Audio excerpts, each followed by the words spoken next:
एक दफा का जिक्र है कि एक गरीब मोची एक छोटे से गांव में अपनी बीवी के साथ रहता था। इसे गांव में कोई काम नहीं मिल रहा था और जल्द ही उसके पास खाने के लिए पैसे भी खत्म हो गए। एक दिन इसने अपनी बीवी से कहा, मैं यहाँ मजीद नहीं रह सकता, यहाँ कोई काम नहीं है, मुझे किसी बड़े शहर में जाकर अपनी किस्मत आजमानी चाहिए, शायद वहां मुझे कोई अच्छा काम मिल जाए। अगले दिन मोची बड़े शहर पहुंच गया। वो गलियों में चलता रहा और आवाजें देता रहा, अपने जूते मरम्मत करवाएं, नए जूते बनवाएं, मैं आपके पुराने जूते नए जैसा बना सकता हूं। पहले दिन किसी ने भी उसे कोई काम नहीं दिया। अगले दिन इसने फिर से गलियों में यही आवाजें दी। आखिरकार एक औरत ने इसे बुलाया और कहा, बराहे करम ये जूते मरम्मत कर दे। जी बिल्कुल, मोची ने कहा। वो उसके दरवाजे पर बैठ गया और जूते ठीक किए। ये ले, आपके जूते तैयार हैं। कितने पैसे देने हैं? औरत ने पूछा। बस एक तांबा सिक्का, मोची ने कहा। औरत ने सिक्का दिया और वो चला गया। जल्द ही एक और औरत ने इसे बुलाया और उसके जूते मरम्मत करवाए। मोची ने जूते ठीक किए, पैसे लिए और चला गया। कुछ दिन मेहनत करने के बाद मोची ने 6 सोने के सिक्के कमाए। वो बहुत खुश हुआ। अगर मैं इसी तरह काम करता रहा तो जल्द ही मेरे पास इतने पैसे होंगे कि मैं एक गधा खरीद सकूंगा, इसने सोचा। कुछ वक्त बाद इसने काफी पैसे जमा कर लिए और एक गधा खरीद लिया। उसने फैसला किया कि अब घर वापस जाना चाहिए। अगले दिन इसने अपना सामान बांधा और गांव की तरफ रवाना हो गया। रास्ते में इसे एक जंगल से गुजरना पड़ा। वहां उसे डाकुओं का एक गिरोह नजर आया। वो नहीं, अगर उन्होंने मेरे पैसे छीन लिए तो मैं फिर से गरीब हो जाऊंगा। अब क्या करूं, उसने सोचा। मोची बहुत चालाक था। उसने एक सोने का सिक्का गधे की गर्दन से बांध दिया और आगे बढ़ा। डाकुओं ने उसे रोका और कहा, हमें अपने सारे पैसे दो, मैं एक गरीब मोची हूं, मेरे पास इस गधे के सिवा कुछ नहीं है, इसने कहा। इसी वक्त गधे ने अपना सर झटका और सोने का सिक्का जमीन पर गिर गया। डाकू हैरान रह गए। ये सिक्का कहां से आया? उन्होंने पूछा। ये गधा सोने के सिक्के देता है, मोची ने कहा। ये गधा हमें बेच दो, डाकुओं ने कहा। नहीं, मैं इसे नहीं बेच सकता। अगर मैंने इसे बेच दिया तो मेरे पास कुछ नहीं बचेगा, मोची ने कहा। हम तुम्हें 50 सोने के सिक्के देंगे, डाकुओं ने कहा। ठीक है, लेकिन इस गधे का ख्याल रखना। तुम बारी बारी उसे रखना, वरना तुम आपस में लड़ोगे, मोची ने कहा। मोची ने पैसे ले लिए और खुशी से अपने घर वापस चला गया। उसने इन पैसों से एक बड़ा खेत खरीदा।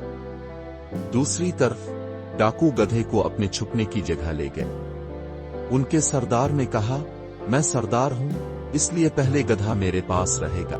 इस रात सरदार गधे के साथ रहा, सोने के सिक्कों का इंतजार करता रहा, मगर कुछ न हुआ। अगले दिन दूसरे डाकुओं ने भी कोशिश की, मगर गधे ने कोई सिक्का ना दिया। हमें धोखा दिया गया है, डाकू चलाए। चलो इस मोची को सबक सिखाते हैं। वो मोची के घर गए। मोची ने उन्हें आते देखा तो जल्दी से एक मंसूबा बनाया। उसने अपनी बीवी से कहा, गौर से सुनो, जब ये डाकू आए तो कहना कि मैं खेत में काम कर रहा हूं। फिर हमारे कुत्ते माइलो को मेरे पीछे भेज देना।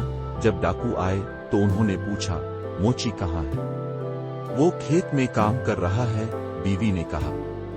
मैं माइलो को भेज देती हूं, उसने कहा। माइलो, जाकर अपने मालिक को बिला लाओ। माइलो दौड़ता हुआ खेत की तरफ गया। कुछ देर बाद मोची वापस आ गया। डाकू हैरान रह गए। क्या ये कुत्ता वाकई तुम्हें बिला लाता है? हाँ, बीवी ने कहा। जब भी मुझे अपने शौहर की जरूरत होती है, मैं माइलो को भेज देती हूँ। डाकू हैरत में पड़ गए। हम ये कुत्ता खरीदना चाहते हैं, डाकुओं ने कहा। नहीं, मैं इसे नहीं बेच सकता, मोची ने कहा। हम तुम्हें 40 सोने के सिक्के देंगे, डाकुओं ने कहा। आखिरकार मोची ने मान लिया और माइलो को दे दिया। डाकू माइलो को ले गए। सरदार ने कहा, पहले ये मेरे पास रहेगा, बाद में सरदार की बेटी को अपने बाप को बुलाना था। उसने कहा, माइलो जाकर मेरे अबू को बिला लाओ, मगर माइलो भागकर दोबारा मोची के घर चला गया। जब डाकू वापस आए तो देखा कि माइलो मोची के साथ है। ये माइलो यहाँ कैसे आया? शायद वो मुझे याद करने लगा। थोड़ा वक्त दो, वो तुम्हें कबूल कर लेगा, मोची ने कहा। मगर माइलो हर बार वापस आता रहा। डाकू समझ गए कि उन्हें दोबारा धोखा दिया गया है। इस बार वो बहुत गुस्से में थे। अब हम उसे सबक सिखाएंगे, उन्होंने कहा। उन्होंने मोची को एक बोरी में बंद किया और एक पहाड़ी की तरफ ले चले। रास्ते में वो थक गए और एक चर्च देखा। चलो थोड़ा आराम करते हैं, एक डाकू ने कहा। उन्होंने बोरी को चर्च के बाहर छोड़ा और अंदर चले गए। इतने में मोची ने सुअरों की आवाज सुनी। वो जोर जोर से चलाने लगा, नहीं नहीं, मुझे बादशाह की बेटी से शादी नहीं करनी। एक सुअरों का चरवाहा उसकी आवाज सुनकर आया और पूछा, तुम ये क्या कह रहे हो? बादशाह चाहता है कि मैं उसकी बेटी से शादी करूं, इसीलिए उन्होंने मुझे इस बोरी में बंद कर दिया है, मोची ने कहा। बेवकूफ, तुम क्यों नहीं करना चाहते? चरवाहे ने कहा। अगर तुम चाहो तो मेरी जगह ले लो, मोची ने कहा। चरवाहा मान गया।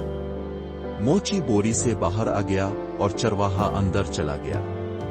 जब डाकू वापस आए तो बोरी को उठाया और एक कीचड़ वाले तालाब में फेंक दिया। कुछ देर बाद उन्होंने देखा कि मोची सुअरों के साथ रास्ते पर आ रहा है। तुम कैसे बच गए? उन्होंने पूछा।